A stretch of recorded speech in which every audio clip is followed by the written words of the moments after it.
ভাইটি বহুত ভাল লাগিছে আগবাঢ়ি যোৱা। হাই হেল্ল' নমস্কাৰ। আমাৰ ঘৰত পূৰা সমাগম হৈ আছে। কিহৰ সমাগম হৈ আছে আপোনালোকক দেখুৱাই আছোঁ। ভিডিঅ'টো শেষলৈকে চাব দেই।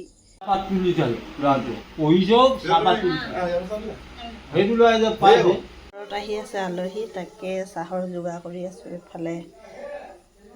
আৰু ইয়াৰ চাহ বাকী এতিয়া দিবহে লাগে আৰু। আমাৰ ভৱানীচুক গাঁৱৰ যুৱক প্ৰাঞ্জল ভূঞাই আমাৰ যে ভাৰতীয় জনতা পাৰ্টীৰ চৰকাৰে সততা আৰু নিষ্ঠাৰে যিখিনি এতিয়া এক্সাম পাতি আছে, তাত তেওঁ নিজৰ কষ্টৰ বলত, ত্যাগৰ বলত সুখ্যাতিৰে উত্তীৰ্ণ হৈছে। আৰু তাকে লৈ আমি গাঁওবাসী উৎফুল্লিত হৈছোঁ।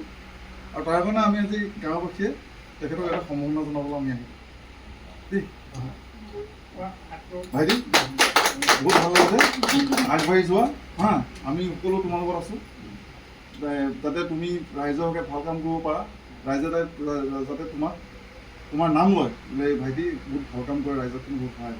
ঠিক আছে ভাইটি দেই। জীৱনটো উজ্জ্বল কামনা কৰিলোঁ, তোমাৰ ভৱিষ্যত জীৱন।